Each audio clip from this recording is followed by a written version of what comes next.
आप दोनों हाथों को रब करेंगे।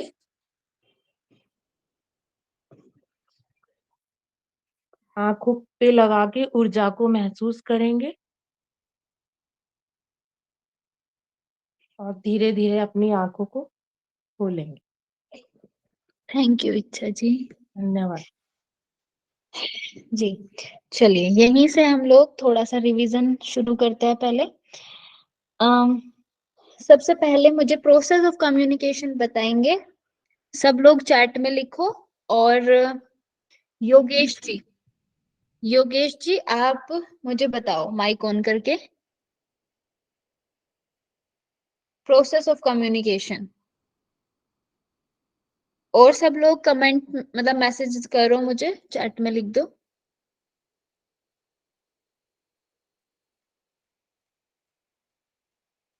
योगेश जी आप हो क्लास में? चलिए संतोषी जी आप मुझे बताओ process of communication.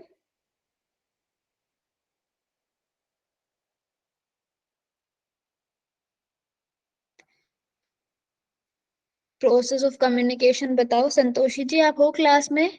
Yes no कुछ तो बोलो आप लोग। मैम जी मैम, मैम थोड़ा नॉइज प्रॉब्लम है मेरी साइड। कोई बात नहीं, सुन पा रही हूँ मैं आपको। हाँ जी। सेंडर होता है, उसके बाद मैसेज उसको इनकोड करके चैनल के थ्रू वो डिकोड चैनल के थ्रू रिसीवर को देता है, फिर रिसीवर है वो डिकोड करके फीडबैक देता है। ओके ठीक है, सबका आ गया है। भारती जी, पद्मा जी, अदिति जी, इच्छा जी, हिमांशु जी। ओके, और सब लोग? 5-6 लोगों का आया है सिर्फ, और अभी हम यहाँ पे 18-19 लोग हैं। 18 लोग हैं तो अदिति मैं ड्राइव कर रही हूँ, मैं 10 मिनट में पहुंच के बाद वो करती हूँ। ओके ओके ठीक है। चलिए नेक्स्ट मुझे बताएंगे व्हाट इज द हाँ, डेनोटेशन का एक एग्जांपल देंगे। स्वीटी जी ने लिख दिया, अच्छा आपने शॉर्ट में लिख दिया, ठीक है। डेनोटेशन का एक एग्जांपल लिख दो चैट में, और जिससे मैं पूछूंगी उनको बताना है। चलिए साक्षी जी मुझे बताएंगी, साक्षी जी मुझे बताएगी डेनोटेशन का एक एग्जांपल। और सब लोग चैट में लिख दो फटाफट।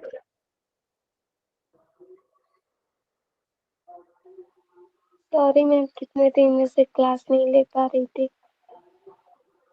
ओके, एक और साक्षी जी है, एक साक्षी सिंह है और एक साक्षी है ओनली। आप बताओ साक्षी जी। स्नेक को स्नेक ना कहकर लेगलेस कहना। ठीक है ठीक है। हिमांशु जी ओके, अच्छा आप लाइब्रेरी में हो, ठीक है।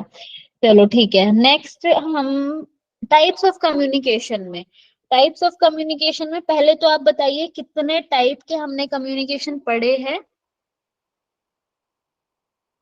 हाँ very good Aditi ji, like for giraffe.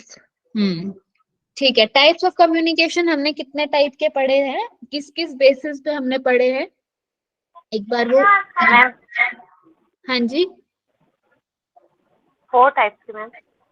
हाँ, उनके नाम एक बार बता दो, on the basis of 4 classification on the base of relationship में, और कम्युनिकेशन टाइप ऑफ बेसिस, ठीक है। और classification on the base of direction, और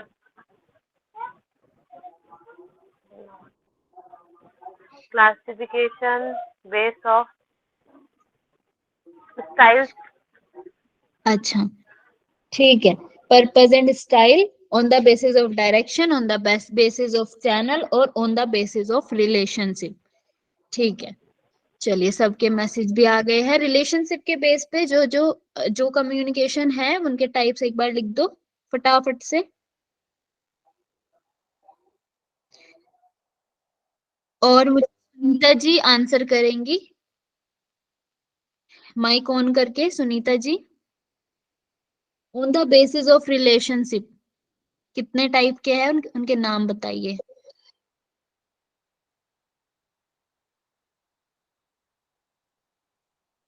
सॉरी मैम, मैं क्लास नहीं कर पाई थी पिछले टाइम का। ये तो काफी टाइम पहले मैंने बताया हुआ है। चलिए तो देख ले, आप मैसेज में देख लो, interpersonal, intrapersonal and mass communication, ठीक है, on the basis of relationship. Next है आपका on the basis of channel. चलिए मुझे बताएंगी इच्छा जी, आप ही बता दो, on the basis of channel. Ma'am verbal और नॉन वर्बल। ठीक है। ऑन द फिर basis of purpose, on the basis of on the basis of purpose and style। Ma'am उसका नहीं पता मुझे। कोई और बताएंगे? हिमांशु जी मैम आप उसमें बताओ। Formal informal. हाँ जी, फॉर्मल और इनफॉर्मल, ठीक है। उसके बाद है आपका on the basis of direction, direction के बेस पे क्या है? Very good Padma vertical, horizontal और डायगोनल। ठीक है। चलिए नेक्स्ट है हमारा, हमने पढ़ा था बैरियर्स में, एक बैरियर था सिमेंटिक, मैंने बोला था आपको उसको नॉइज भी बोल सकते हैं और बैरियर भी बोल सकते हैं। तो सिमेंटिक का मतलब क्या होता है, वो कोई मुझे समझाओगे? कोई भी? कंचन जी आप बताओगे?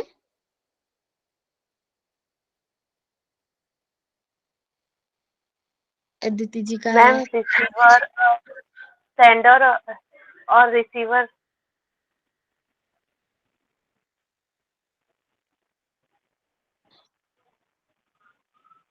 चलिए मुझे अदिति जी ही बताएंगी। अदिति जी आप बताओ। मैम लैंग्वेज, वर्ड्स, इसकी वजह से जो नॉइस होती है मैम वो होती है। ओके ठीक है। 7C कौन बताएगा? 7C जो हमने पढ़े थे, 7C और 4S, 7Cs मुझे बताइए जल्दी से।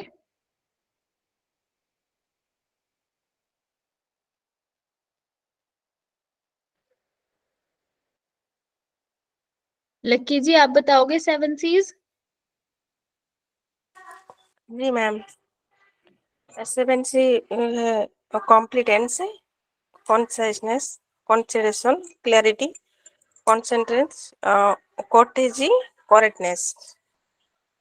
करेक्टनेस, ठीक है। और सब लोगों ने मैसेज में लिखा?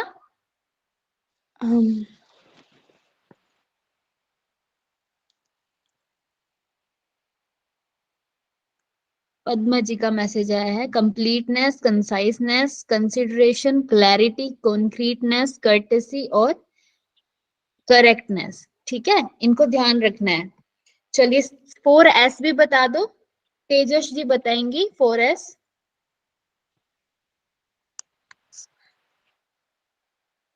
तेजस जी। हरिओम मैम। जी simplicity, shortness, sincerity and strength.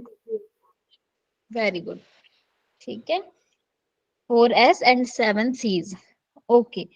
चलिए फिर आगे हम आज का कर लेते हैं।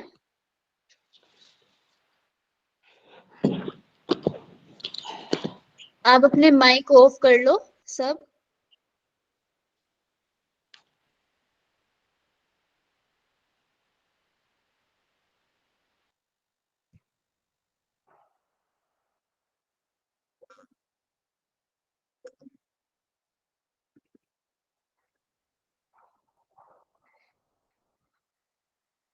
चलिए यहीं से आज हम पढ़ेंगे mass media and society mass media, ठीक है। मास मीडिया के बारे में हम पढ़ेंगे। तो जब हम किसी मीडियम से, मतलब जैसे रेडियो हुआ, टीवी हुआ, न्यूज, मतलब न्यूज वगैरह हम सुन रहे हैं, के द्वारा लार्ज ग्रुप ऑफ पीपल से जुड़ते हैं, तो उसको मास मीडिया कहते हैं, ठीक है, जब हम किसी ऐसे मीडियम के थ्रू एक बहुत सारे लोगों से जुड़ते हैं, उसको हम बोलते हैं मास मीडिया। ठीक है, मास मतलब एक बहुत बड़ा ग्रुप, ठीक है, लार्ज ग्रुप ऑफ पीपल। तो जब हम उस किसी मीडियम के थ्रू, जैसे कि रेडियो के थ्रू, टीवी टेलीविजन के थ्रू, फोन के थ्रू, जैसे भी हम जुड़ते हैं, उसको हम बोलते हैं मास मीडिया। तो mass media is one way communication. इसको आपको एग्जाम्पल बस इसका ये ध्यान रखना है, जैसे कोई न्यूज चैनल, ठीक है, या फिर हम कोई मूवीज सीरियल्स जो भी देखते हैं वो सब। तो mass media is one way communication, है ना। जैसे अभी हमने लास्ट टाइम मॉडल्स में पढ़ा था, कौन सा मॉडल था ये, कोई बताओ, जिसमें वन लीनियर वे मॉडल लास्ट वाला था, कम्युनिकेशन। इंटरएक्टिव। नहीं, जिसमें वन वे कम्युनिकेशन होता है, वो linear Aristotle, linear sorry linear linear model. Linear तो जैसे हमने हाँ ठीक है, जो हमने लीनियर मॉडल के बारे में पढ़ा था वही आपको यहाँ पे ध्यान रखना है। ठीक है, mass media is one way communication. ठीक है, उसके बाद इसमें नो फीडबैक, इसमें फीडबैक नहीं होता। TV, radio, newspaper, internet, mobile phone आदि इसके माध्यम है। ये सब इसके माध्यम है, इनके जरिए हम बहुत सारे लोगों से जुड़ सकते हैं। जैसे हमें कोई एडवर्टाइजमेंट करना है, अपना कुछ रिलेटेड, हमारा कोई बिजनेस है या कुछ भी, तो हम इनसे ही टीवी, रेडियो, न्यूज़पेपर, इन सब के थ्रू ही एक पूरे मास से जुड़ पाते हैं, बहुत सारे लोगों से जुड़ पाते हैं। तो यही है कि ये सारे इसके मीडियम हैं। उसके बाद है जनसंचार या mass media and public communication, दोनों में अंतर है। तो मास मीडिया और पब्लिक कम्युनिकेशन दोनों में अंतर कैसे है? मास मीडिया तो वो है, वन वे है।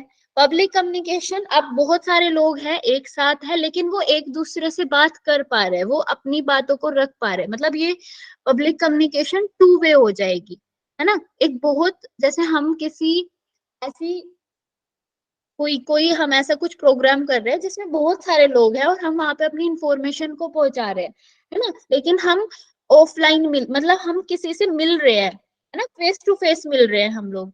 तो ये होगा पब्लिक कम्युनिकेशन, वहां पे हम भी अपनी बात रख सकते हैं, वो अगर कुछ बोल रहे हैं हम भी उनको कुछ बता सकते हैं।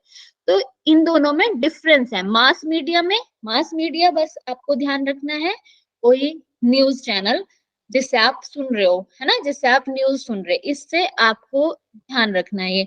और पब्लिक कम्युनिकेशन, जो आप फेस टू फेस मिलके किसी से कम्युनिकेट कर रहे हो। ठीक है, तो दोनों में अंतर है। अब इसके बेनिफिट्स क्या है? इसमें ऑडियंस लार्ज होती है और ऑडियंस हेट्रोजेनस होती है। ऑडियंस लार्ज होती है, ठीक है, बहुत सारे लोगों तक आप एक ही बारी में बहुत सारे लोगों तक अपनी बात को पहुंचा सकते हो। ऑडियंस हेट्रोजेनस होती है। हेट्रोजेनस क्या है कि अलग अलग, जैसे कि हेट्रोजेनस होता है, अलग अलग प्रकार के लोग होंगे, कोई अलग अलग कल्चर से होंगे, अलग अलग उनकी लैंग्वेज होगी, या थोड़ा बहुत डिफरेंस होगा। जैसे कि हम यहाँ पे भारत में रहते हैं और हमारे इतने सारे अलग अलग स्टेट्स है, लेकिन एक जो न्यूज चैनल है, अब कोई भी एक न्यूज चैनल को आप सोच लो, वो हर किसी को इंफॉर्मेशन पहुंचा रहा है, लेकिन वो जो सब लोग हैं वो अलग कल्चर से है ना, अलग अलग स्टेट में अलग अलग उनकी भाषा होगी, लेकिन वो सब समझ रहे हैं उसको, एक न्यूज चैनल को, है ना। तो ये होगा कि इसमें ऑडियंस लार्ज होगी और हेट्रोजेनस होगी, एक जैसे लोग नहीं होंगे, वो कोई बड़े होंगे, कोई मिडिल एज के होंगे, कोई छोटे होंगे, कोई किसी भी तरह के, कोई बिजनेस वाले होंगे, कोई खेती बाड़ी करने वाले भी होंगे, है ना, हर तरह के लोग होंगे। तो ऑडियंस हेट्रोजेनस होती है। उसके बाद है संदेश का जीवन काल अधिक समय तक होता है, मतलब आपकी जो न्यूज है, आपने जो भी आपने देनी है, वो लंबे समय तक हम उसको देख सकते हैं। जैसे कि अभी आज के क्या है कि अगर आप कोई न्यूज सुन रहे हो, है ना, उसको आप बाद में भी उसका टेलीकास्ट देख सकते हो, या फिर आप उसको बाद में यूट्यूब में भी देख सकते हो। ये सारे फंक्शन भी आजकल आ गए हैं। तो संदेश का जीवन काल लंबे टाइम तक रहता है। उसके बाद इसकी गोपनीयता भी नहीं होती, मतलब इसमें कोई गोपनीयता नहीं होती, जो है वो सामने होता है ना। जो भी आप कुछ सुनते हो, जो भी आप न्यूज देखते हो, जो भी आप न्यूज़पेपर में पढ़ते हो, वो सब सामने होता है, इसमें कोई गोपनीय चीजें नहीं होती। उसके बाद है इसमें स्रोत संस्था लाइक न्यूज चैनल्स या लोगों के समूह होते हैं। मतलब इसमें कोई ऐसे न्यूज चैनल्स वगैरह, एक जैसे आप एक टीवी से देख रहे हो कुछ चीज, तो उसके अलग अलग चैनल्स होंगे, है ना, बहुत सारे चैनल्स होते हैं ना। आपका स्टार प्लस हो गया, आपका News 24 हो गया, आपका इंडिया टीवी हो गया, ये सारे अलग अलग जो चैनल्स हैं। तो इसके बारे में बता रहे हैं कि इस मतलब एक संस्था होगी, उसके कई सारे चैनल्स होंगे, ठीक है, जो लोगों तक अपनी बातों को पहुंचाते होंगे।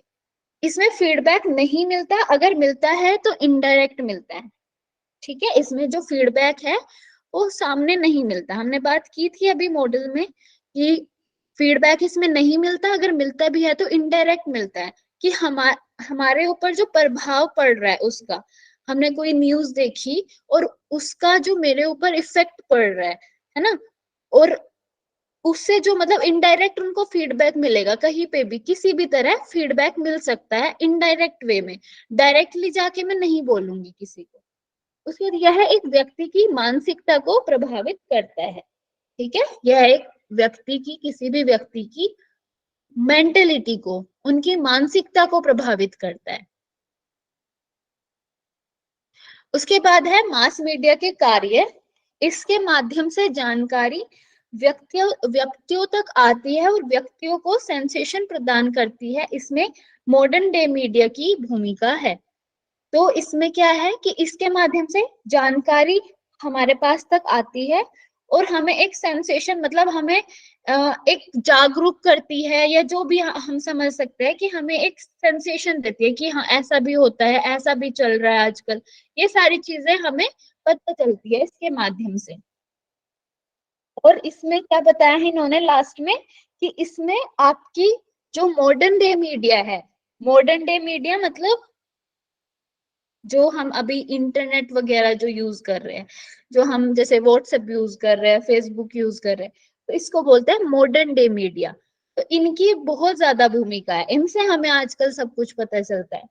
इससे राजनीतिक जागरूकता होती है, हमें पॉलिटिक्स के बारे में पता चलता है क्या चल रहा है। हमें अगर हमारे पास न्यूज चैनल ना हो, या हमारे पास कोई भी ऐसा जरिया ना हो, हमारे पास इंटरनेट ना हो, या फिर न्यूज़पेपर ना देखते हो हम, या मतलब पढ़ते हो या देखते हो न्यूज, तो हमें कुछ पता ही नहीं चलेगा कि क्या चल रहा है ना। हमारे भारत के लिए क्या अच्छा हो रहा है, क्या बुरा हो रहा है, हमें कुछ पता ही नहीं चलेगा।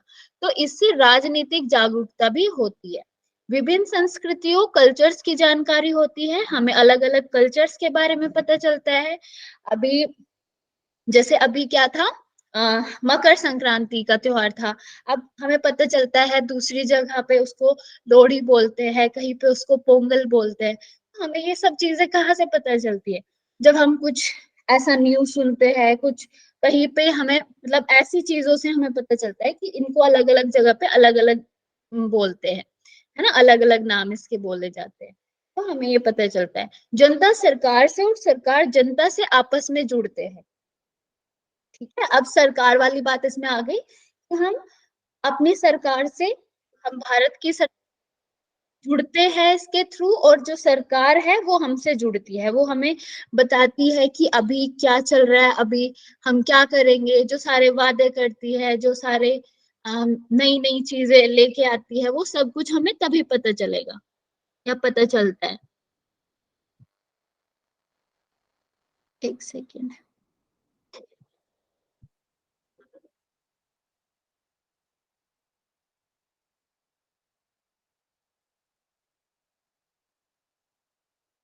ठीक है, यह समाजीकरण में मदद करती है। समाजीकरण मतलब एक सोशल एनवायरनमेंट, एक हम कैसे सोसाइटी से जुड़े, हम कैसे हर एक दूसरे से बात करें, उस सब चीजों में भी हमारी हेल्प करती है। यह मनोरंजन भी करती है, ये तो मोस्ट इम्पोर्टेंट है ना, ये तो मनोरंजन सबसे ज्यादा तो मनोरंजन ही करती है आजकल जो मीडिया है, मतलब जो मास मीडिया है। ठीक है, अब टाइप्स ऑफ मास मीडिया है। टाइप्स ऑफ मास मीडिया में चार आते हैं आपका, traditional media, print media, electronic media और मॉडर्न डे मीडिया। ठीक है, अब ट्रेडिशनल मीडिया में क्या आता है, ट्रेडिशनल मीडिया, पारंपरिक मीडिया, इसके अंतर्गत पुरातन कला, एंशियंट आर्ट, संगीत, नृत्य आदि को सम्मिलित किया जाता है। पुरातन कला आदि की एक पीढ़ी से दूसरी पीढ़ी को जाती है। इस संचार का उद्देश्य आने वाली नई पीढ़ी को परंपरागत ज्ञान से अवगत करवाना है। तो ट्रेडिशनल मीडिया क्या है? जो हम अपनी पुरानी जो कलाएं देखते हैं, है ना, एंशियंट जो चीजें हम, जैसे हमने क्या देखते हैं हम लोग, जो कुछ ऐसी पुरानी इमारतें हैं जिसमें कुछ कुछ लिखा हुआ है या जिसमें कुछ कुछ पेंटिंग्स बनी हुई होती है, उनसे हम सीखते हैं, उनको हम देख के हमें पता चलता है कि हमारे जो बड़े हैं वो ऐसी ऐसी कलाकारियां जानते थे, उनको ऐसी ऐसी कलाएं आती थी। उनसे हमें पता चलता है, उनके बारे में हमें सीखने को मिलता है। या फिर संगीत से, जैसे संगीत के जो अलग अलग बहुत सारे टाइप्स है ना, संगीत के भी और नृत्य के भी, अपने हर एक कल्चर के अकॉर्डिंग अलग अलग है, स्टेट वाइज भी अलग अलग है। तो वो हमें सब कुछ कैसे पता चलता है कि इन सब चीजों से हम सीखते हैं कि ये हमारा कल्चर था, है ना, अपने कल्चर को सीखते हैं इनके थ्रू। अभी कौन आ रहा है इतनी लेट? मैम ट्रेडिशनल मीडिया में क्या आएगा मैम? एक सेकेंड, अदिति जी मैं आपको होस्ट बना रही हूँ, आप कर देना किसी को ऐड, आएंगे तो इतने लेट। Yes ma'am.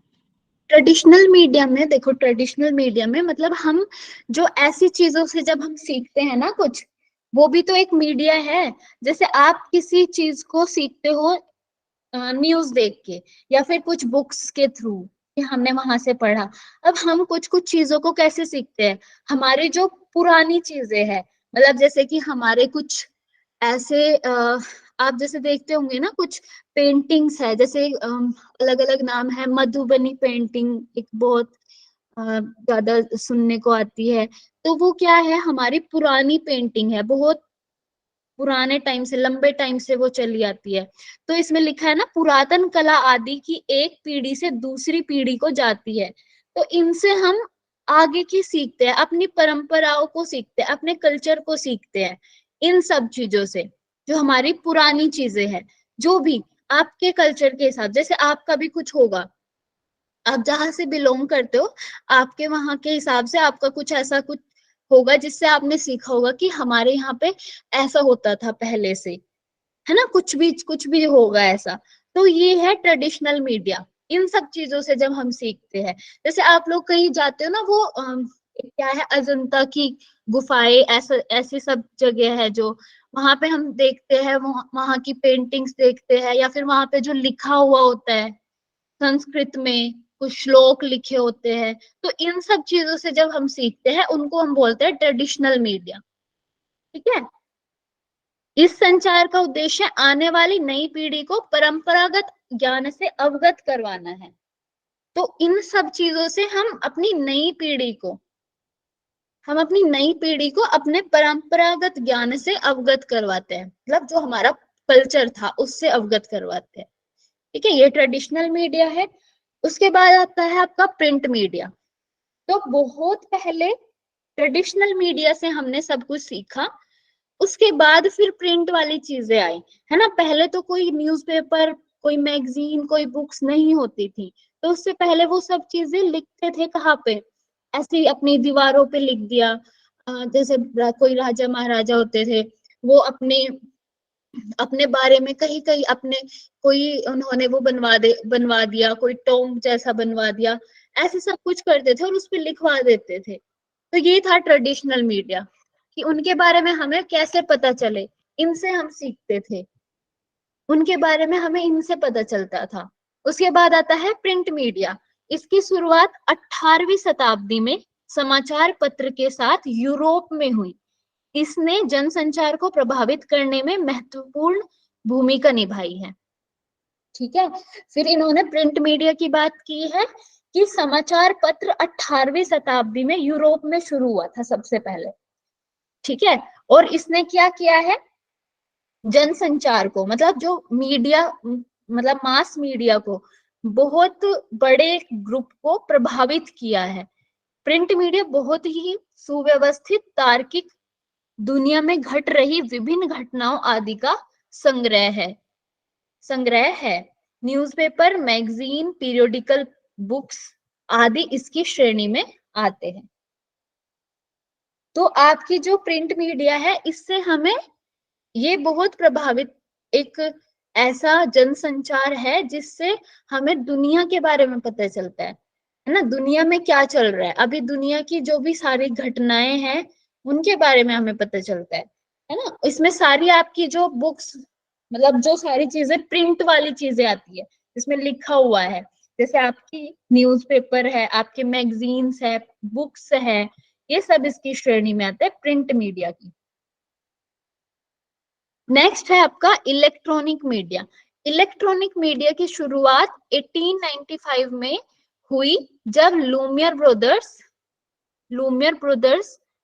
ने सिनेमेटोग्राफी की खोज की थी। तो इन्होंने, लूमियर ब्रदर्स ने 1895 में सिनेमेटोग्राफी की खोज की थी। उसके उपरांत गुग्लिमी मार्को ने रेडियो की खोज की थी। ठीक है, तो जिन्होंने सिनेमा की खोज की थी वो थे लूमियर ब्रदर्स, और रेडियो की खोज करने वाले थे गुग्लिमी मार्को।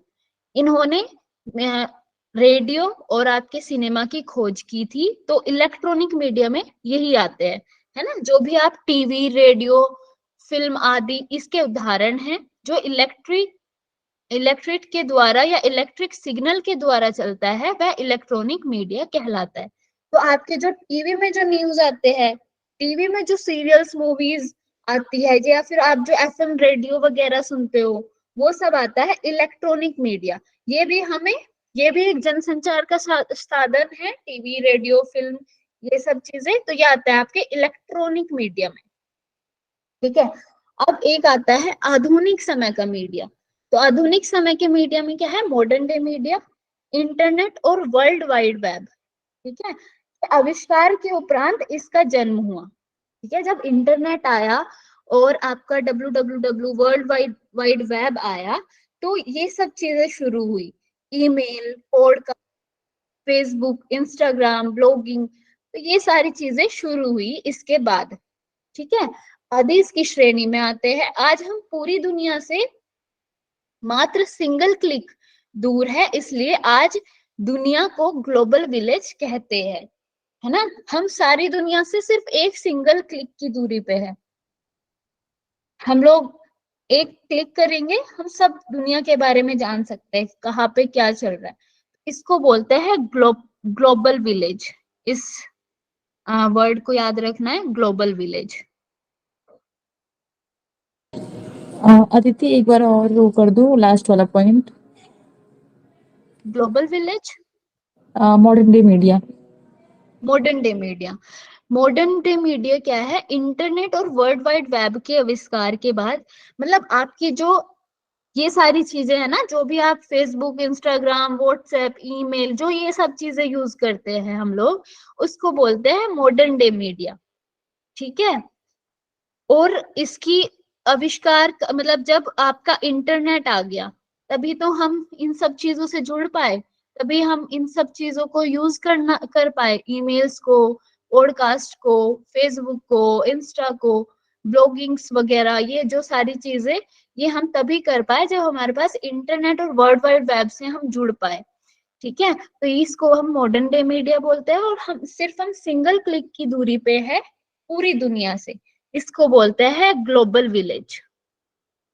Okay, thank you. हाँ जी, नेक्स्ट आपका आता है सोशल मीडिया। क्योंकि सोशल मीडिया आज के टाइम में एक बहुत इम्पोर्टेंट चीज है, तो इसके लिए एक पूरा आपका अलग ही एक टॉपिक बना दिया। इसमें से बहुत सारे क्वेश्चंस बनते हैं, तो इसको हम एक बार देख लेंगे। सोशल मीडिया, यह मीडिया का नया रूप है। सोशल मीडिया कंप्यूटर पर आधारित टेक्निक है जो वर्चुअल नेटवर्क और कम्युनिकेशन के माध्यम से सुझावों, विचारों और सूचनाओं आदि का आदान प्रदान करती है। ठीक है, फेसबुक, इंस्टाग्राम, इनके बारे में हम थोड़ा थोड़ा सा देखेंगे। ठीक है, वैसे आप लोग को पता है इसके बारे में, और थोड़ा सा आप लोग देख लेना अभी जो कुछ चेंजेस कुछ हुए हैं या होते रहते हैं ना कुछ कुछ इसमें चेंजेस, तो इनके बारे में आप पढ़ते रहना, देखते रहना। तो फेसबुक है, जैसे यह एक अमेरिकी सोशल मीडिया है। यह 4 फरवरी 2004 को जकरबर्ग, मार्क जुकरबर्ग, सबने नाम सुना होगा इनका, द्वारा प्रारंभ किया गया था। यह एक इनके द्वारा संचालित है, इनके द्वारा ये संचालित है, जो कि मैनली पार्क कैलिफोर्निया में स्थित है। इसका जो ऑफिस है ना फेसबुक का, वो कैलिफोर्निया में है। ठीक है, उसके बाद आता है आपका इंस्टाग्राम। इसे केविन सिस्ट्रोम और माइक क्राइगर, इन्होंने 2010 में लॉन्च किया था। फेसबुक इसकी ओनर है। फेसबुक जो कंपनी है ना, यही इंस्टाग्राम की भी ओनर है। जैसे आप देखते होंगे ना इंस्टाग्राम में हम फेसबुक को भी ऐड कर सकते हैं, जब हमें कोई स्टोरी वगैरह डालनी होती है तो फेसबुक और इंस्टा में हम सेम सेम डाल सकते हैं, है ना, ये आप लोग को पता होगा। नेक्स्ट हम देखते हैं ट्विटर। यह 2006 में जैक डोसी, नोआ ग्लास, बिजस्टोन और इवान विलियम्स द्वारा बनाया गया। 2017 से पहले एक ट्वीट की सीमा 140 थी, जो कि दोगुनी बढ़ाकर 280 कर दी, और चीनी, जापानी और कोरियन लैंग्वेज भाषा को छोड़कर। हाँ देखिए, इसमें ट्विटर का क्या है कि इसका कुछ ट्विटर की ट्वीट की सीमा होती थी पहले 140 ही थी कि हम इतने ही ट्वीट कर सकते हैं, लेकिन वो अभी 2017 में थी, अभी वो बढ़ा के 280 कर दी थी। अब शायद और ज्यादा बढ़ गई हो, तो मुझे आइडिया नहीं है, जो कोई यूज करते हो कोई है ऐसा, तो अगर आपको इसके बारे में कुछ और इन्फॉर्मेशन है तो आप बता सकते हो यहाँ पे। ठीक है, और हाँ इसमें मैम, क्या है, ट्विटर का नाम शायद चेंज हो गया है। अच्छा ओके, हाँ, आप एक एक्स बार, आया है, अच्छा अच्छा एक्स। हाँ ठीक है, एक बार देख लेंगे इसको सब। ठीक है, हाँ। और इसमें एक चीज है, चीनी, जापानी और कोरियन भाषा को छोड़कर इसमें ट्वीट कर सकते हैं, मतलब ये लोग इसको यूज नहीं करते ट्विटर को, है ना, चीन वाले, जापानी और कोरियन। उसके बाद है यूट्यूब। यह 2005 में चार्ल्स, स्टीव चेन और जावेद करीम द्वारा बनाया गया था यूट्यूब। ठीक है, 2005 में। इसका मुख्यालय अमेरिका के सैन ब्रूनो कैलिफोर्निया में है। 2006 में गूगल ने इसको खरीद लिया था। यूट्यूब को भी किसने खरीद लिया था? गूगल ने, 2006 में। 2005 में ये बना था, 2006 में गूगल ने इसको खरीद लिया था, है ना। इसलिए हम देखते हैं ना, जब हम गूगल में सर्च करते हैं तो वहां पे यूट्यूब की वीडियोस भी ऐसे लिंक दिए हुए होते हैं। ठीक है, नेक्स्ट है आपका व्हाट्सएप। इसकी स्थापना जॉन कोंग और बायन एक्टन द्वारा 2009 में की गई थी। इसका स्वामित्व फेसबुक के पास है। ठीक है, व्हाट्सएप का भी स्वामित्व किसके पास है? फेसबुक के पास। तो फेसबुक, इंस्टाग्राम और व्हाट्सएप तीनों का जो स्वामित्व है वो फेसबुक के पास है। ठीक है, इसके बाद है ब्लॉग। यह वेबलॉग, वेबलॉग का संक्षिप्त रूप है, जिसे 17 दिसंबर 1997 को जॉन बार्जर द्वारा तैयार किया गया था। ब्लॉग शब्द 1999 में पीटर मरहिल्स ने दिया। तो देखो ब्लॉग क्या होता है, जैसे अभी आजकल क्या चलता है, व्लॉग्स, है ना, हम वीडियोस देखते हैं, आजकल वही सब चल रहा है ना, पूरा टाइम यूट्यूब में व्लॉग्स व्लॉग्स व्लॉग्स आते रहेंगे। किसी के कोई अपना होम टूर करा रहा है, कोई अपना जो भी काम कर रहा है वो दिखा रहा है, तो ये होता है व्लॉग। ठीक है, व्लॉग, वीलॉग। अब यहाँ पे है ब्लॉग। ब्लॉग की बात है तो ब्लॉग होता है जो पूरा लिखा जाता है। आपने देखा होगा, जैसे हम उसमें देखते हैं ना, आपके गूगल में हम विकिपीडिया पे देखते हैं, जैसे पूरा सब कुछ लिखा हुआ होता है, वैसे ही ब्लॉग में सारी चीजें ऐसे लिखी जाती है। तो उसको बोलते हैं ब्लॉग। तो ब्लॉग को मतलब पहले इसका नाम वेबलॉग था, फिर पीटर मरहिल्स इन्होंने इसका नाम दिया ब्लॉग, ओनली ब्लॉग। और इसको पहले इनको लिखने के लिए HTML भाषा यूज होती थी, है ना। आपने सुना होगा कंप्यूटर की जो एक लैंग्वेज है HTML आदि भाषा का उपयोग किया जाता था, पर वर्तमान में नहीं किया जाता है। ठीक है, ये हुआ ब्लॉग के बारे में। नेक्स्ट है आपका मास मीडिया के सकारात्मक प्रभाव और नकारात्मक प्रभाव। तो मास मीडिया के सकारात्मक प्रभाव क्या है? इससे सरकार और सरकार की नीतियों की जानकारी मिलती है, हमें पता चलता है क्या चल रहा है देश दुनिया में। इससे सकारात्मक सामाजिक बदलाव, पॉजिटिव सोशल चेंजेस आते हैं। जैसे हम इसमें कुछ ऐसी चीजें देखते हैं कि लोग दूसरों के लिए कुछ अच्छा कर रहे हैं, तो इससे हमें एक पॉजिटिविटी मिलती है ना। ये सब चीज हमें इससे सीखते हैं। एंटरटेनमेंट एंड एजुकेशन का कार्य करती है।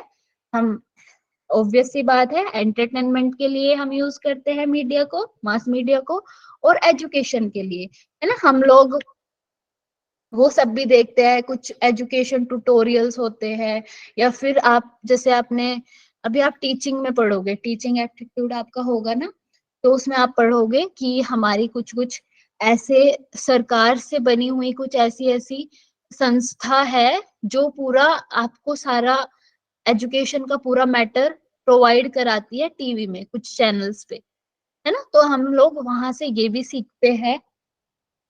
उसके बाद है दुनिया के करीब ले जाती है, मास मीडिया हमें दुनिया के पास लेके जाती है। ठीक है, व्यापार को बढ़ाती है, हमारे बिजनेस को बढ़ाती है ना। आप लोग देखते होंगे आजकल कितने एड्स आते हैं, या फिर हम कितना ऑनलाइन शॉपिंग करते हैं, तो व्यापार को भी बढ़ाती है मास मीडिया। अब दूसरा है मास मीडिया के नकारात्मक प्रभाव। जिस चीज के कुछ पॉजिटिव साइड है उसकी नेगेटिव साइड भी जरूर होगी। तो यहाँ पे क्या है, देश की पारंपरिक संस्कृति को मास मीडिया प्रभावित करता है।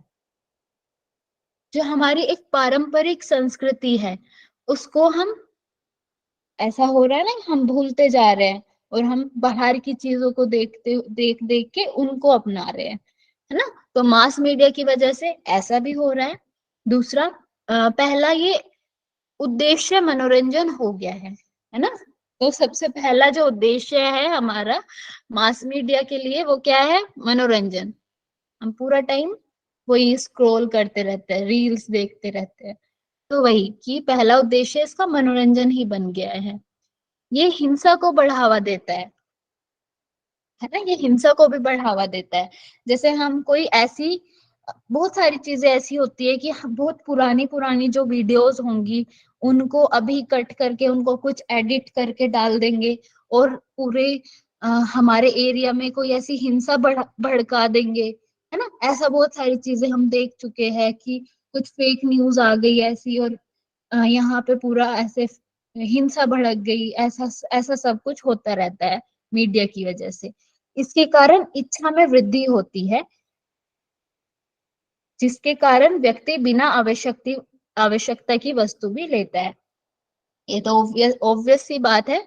जब हम लोग देखते रहते हैं, हम स्क्रॉल करते रहते हैं, हमें कुछ लेना भी नहीं है ना। अभी मुझे जरूरत नहीं है कुछ नए कपड़े खरीदने की, लेकिन अब मुझे कुछ दिख गया, ये सुंदर लग गया, अब मैं ले लूंगी इसको, है ना। ऐसा चलता रहता है। तो ये इच्छा में वृद्धि करता है। ये हुए इसके नकारात्मक प्रभाव। अब इसके बाद हमारी कुछ इंपॉर्टेंट यूनिट्स आती है और इंस्टीट्यूट ऑफ मास मीडिया, है ना। जो अपने पुराने जो मास मीडिया के इंस्टीट्यूट्स हैं उनके बारे में हम देखेंगे यहाँ पे। तो थोड़ा सा आज पढ़ लेंगे, थोड़ा सा कल कर लेंगे इसको। तो पहला है आपका प्रसार भारती, BCI। ये 23 नवंबर 1997 में अस्तित्व में आया। इसका उद्देश्य जनता को अवेयर करना, एंटरटेनमेंट करना और एजुकेशन प्रदान करना था। इसके दो मुख्य घटक है, आकाशवाणी और दूरदर्शन, है ना। ये हमारी सबसे पुरानी जो अब जो आ गया है इतने सारे channels, Tata sky, dish TV, जो भी ये सारी जो डिशेज आ गई है, तो इनसे पहले क्या था, ये केबल कनेक्शन होता था, या फिर मतलब अभी केबल कनेक्शन होता है, पहले वो होती थी ना एक, क्या बोलते हैं उसको, मैम छतरी जिसमें सिग्नल आता था। हाँ जिसमें सिग्नल आता था, तो सिर्फ उसमें 2 ही चैनल आते थे, 1 या 2 चैनल ऐसे, दूरदर्शन आता था एक तो, है ना, और आकाशवाणी है जो रेडियो से रिलेटेड है ना, जिसमें हम रेडियो सुनते हैं, जो एफएम वाला जो होता है, तो आकाशवाणी उसका नाम है, और दूरदर्शन जिसमें हम वीडियो देख सकते हैं, है ना, इस ऐसा समझना है, ये ऑडियो वाला और ये सिर्फ ये वीडियो और ऑडियो दोनों।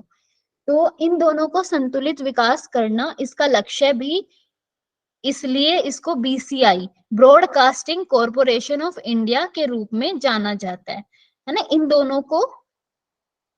दोनों का जो भी सारा काम है ये बीसीआई संभालता था, या प्रसार भारती भी इसको बोलते हैं, बीसीआई मैम ब्रॉडकास्टिंग।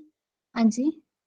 मैम, जैसे आकाशवाणी और दूरदर्शन तो पहले आए, तो ये 97 में आया ये प्रसार भारती?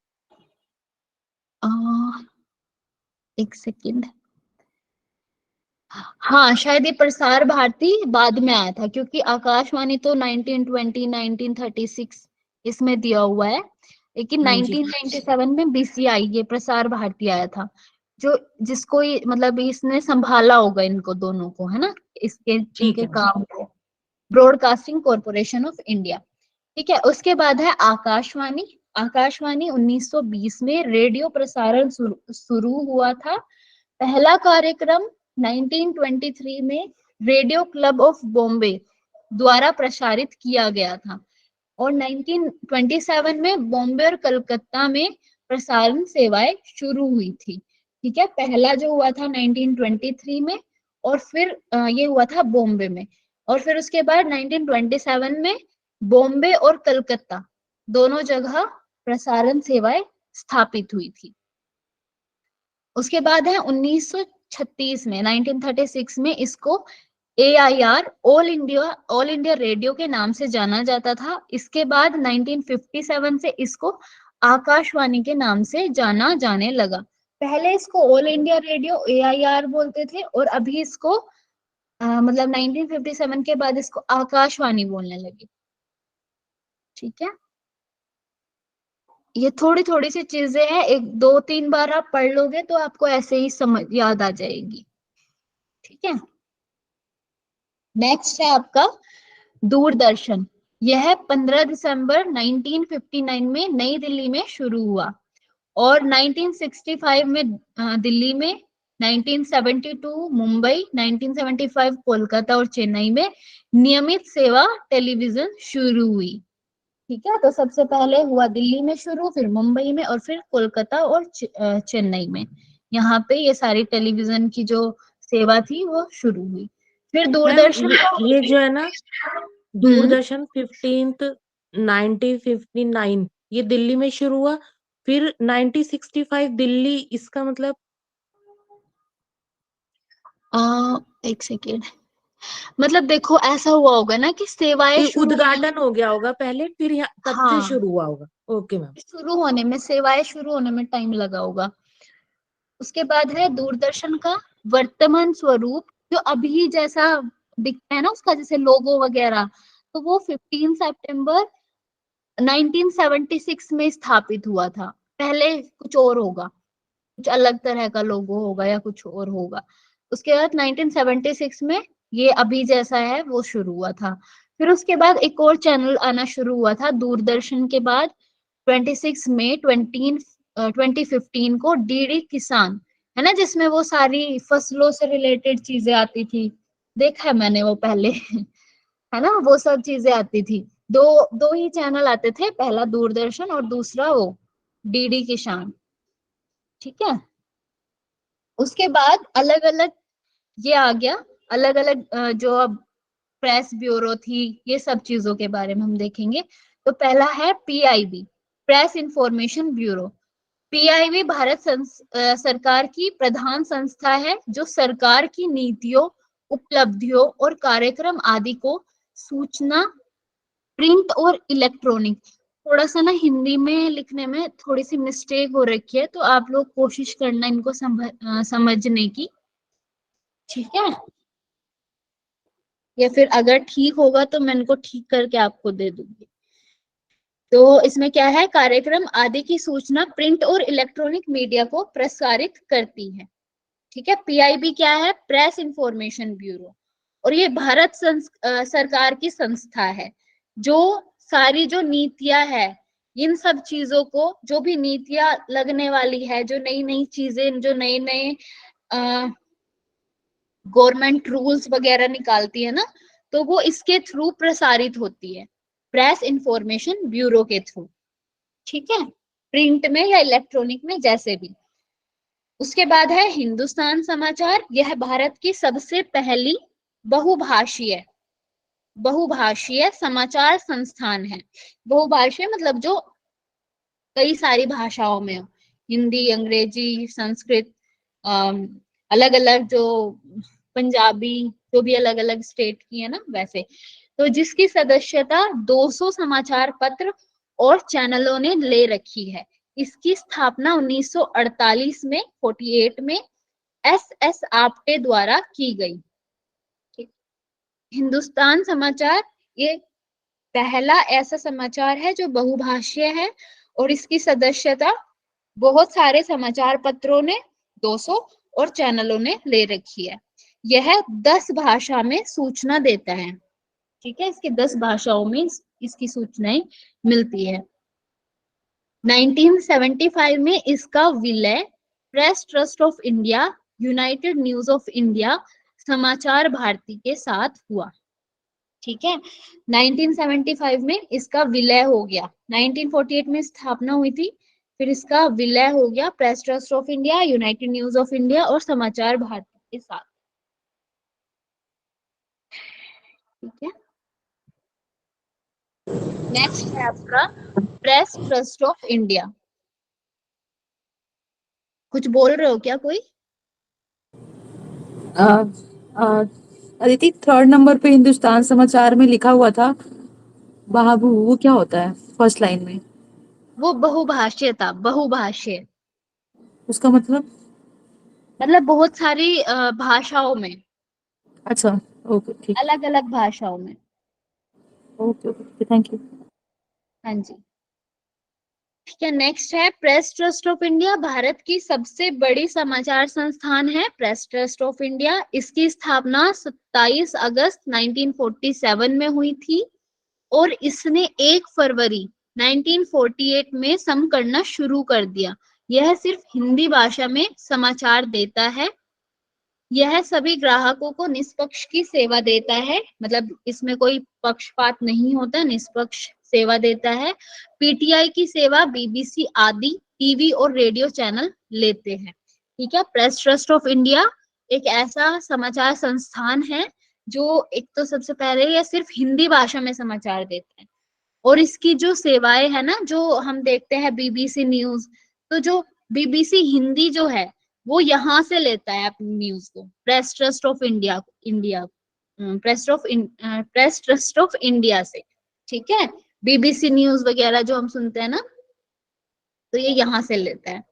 उसके बाद है यूनाइटेड न्यूज ऑफ इंडिया। इसकी स्थापना 1959 में हुई थी। यह एशिया की सबसे बड़ी न्यूज एजेंसी है, ठीक है? ये कहाँ की है? एशिया की, पूरे एशिया की। इसके संवाददाता कई देशों में हैं, अलग अलग जगह पे इसके संवाददाता है। इसका कार्य अन्य देशों की स्टोरी भारतीय पाठकों तक लाना है। जैसे हमें पता चलता है ना दूसरे देशों में क्या हो रहा है, तो वो ऐसे जो कुछ न्यूज चैनल्स है, न्यूज की जो एजेंसियां है, यहाँ से पता चलती है। इसका कार्य, हाँ, अन्य देशों की जो स्टोरी है, अन्य देशों के बारे में जब हमें पता चलता है तो इनके थ्रू चलता है। इसके समझौते अन्य विदेशी समाचार एजेंसियों से भी है, जिसमें राइटर्स और डीपीए शामिल है। इसमें क्या बताया है कि जो दूसरी विदेशी समाचार एजेंसियां हैं, उनसे भी इसके ताल्लुकात है, मतलब इसके समझौता हो रखा है कि आप अपनी या हम आपको देंगे, ऐसा ये सब जो भी होता है उनके बीच में, ठीक है? तो ये है United news of India. Next है आपका press council of India, PCI. यह 1966 में प्रेस आयोग की सिफारिश पर गठित किया गया था। प्रेस आयोग की सिफारिश पर गठित किया गया था। यह मीडिया हाउस प्रेस को स्वतंत्रता एवं संरक्षण प्रदान करता है। यह प्रेस का वॉच डॉग भी कहा जाता है। पीसीआई क्या है? Press council of India. ठीक है, ये क्या करता है?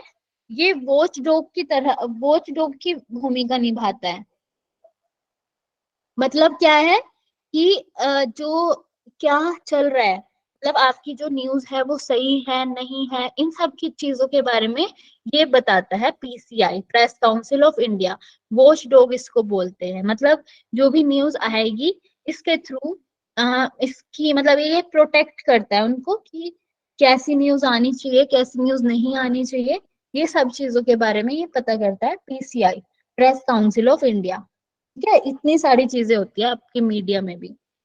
उसके बाद ये बचा है आपका, चलो ये हम लोग कल करेंगे।